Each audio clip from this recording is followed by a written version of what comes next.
Hi hello అందరికీ నమస్తే. నేను మీ బాను. మనకి టిప్పర్ డ్రైవర్లు పడ్డాయి జాబ్స్. కృష్ణపట్నం పోర్ట్ నుంచి కాళహస్తి, గుమ్మడిపూడి, చెన్నై చుట్టుపక్కల లేకపోతే కాళహస్తి, రేణిగుంట ఈ ఏరియాలో మన బండ్లు ట్రాలీ టిప్పర్లు ఇవి. ట్రిప్పుకు 3000 లెక్కనిస్తారంట. ఒక ట్రిప్పుకు 3000 లెక్కనిస్తారు. అన్లోడ్ చేసి ఎంటీ మళ్ళీ నెల్లూరు పోర్టుకు వచ్చేసేయాలి. చెన్నై దాకా వెళ్ళదులే, కానీ గుమ్మడిపూడి లాస్ట్, కాళహస్తి, రేణిగుంట ట్రిప్పుకు 3000 లెక్కనిస్తా అంటున్నారు. ఇంకేదన్నా మాట్లాడాలి అనుకుంటే ఓనర్ నెంబర్ పైన పెడుతున్నాను. ఆ ఓనర్తో మాట్లాడి మీరు ఏదన్నా ఉంటే మాట్లాడుకొని ఇంకా క్లియారిటీగా మీరు జాబ్లో జాయిన్ అవ్వచ్చు. నెల్లూరు కృష్ణపట్నం పోర్టు, కాళహస్తి, గుమ్మడిపూడి ఈ చుట్టుపక్కల అన్లోడింగ్ ఉంటుంది. లోడింగ్ వచ్చి కృష్ణపట్నం పోర్ట్. ఈ పోర్ట్లో లోడ్ అయ్యే బండ్లు తీసుకెళ్ళి టిప్పర్లన్నీ, కాకపోతే పొంగల్ని అన్లోడ్ అయిపోతాయి బండ్లన్నీ. ఎవరన్నా ఇంట్రెస్ట్ ఉన్న వాళ్ళు ఉంటే పైన ఓనర్ నెంబర్కి ఫోన్ చేసి మాట్లాడుకోండి. ఈ బండ్లు రావడానికి ఇంకొక 10 రోజులు టైం పడుతుంది.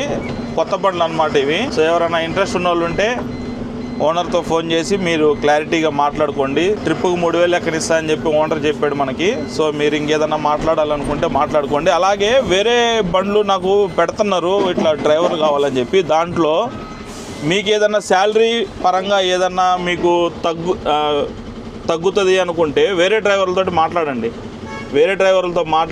తెలుసుకోండి ఆడు ఎంత ఇస్తున్నారు అనేది. ఇప్పుడు నాకు ఎవరు ఫోన్ చేసి నాకు పలానా డ్రైవర్ కావాలి అని అడుగుతున్నారు, పలానా డ్రైవర్ అంటే డ్రైవర్లు కావాలని అడుగుతున్నారు కాబట్టి నేను వీడియోలు పెడుతున్నా. కానీ ఈ అవతల ఎంత ఉందనేది తెలియదు. ఇప్పుడు ఒక ట్రిప్పుకు 2500 ఇచ్చేవాళ్ళు ఉంటారు, 4000 ఇచ్చేవాళ్ళు ఉంటారు, వాళ్ళ అవసరాలు బట్టి. కాకపోతే నాకు ఎక్కడ ఏముందనేది నాకు కరెక్ట్గా తెలియదు, ఎంత ఇస్తున్నారు అనేది. సో దాంట్లో మీరు ఏంటంటే మాకు ఈ శాలరీ ఉంది అని చెప్పి మీ దగ్గరికి, ఇప్పుడు మీ పక్క బండి డ్రైవర్ అయితేనే కదా నాకు కామెంట్లో పెడుతున్నారు, ఆ బండికి ఇంత శాలరీ ఉంటుంది, ఇంత రేట్ ఉంది ట్రిప్పుకి అని చెప్పి.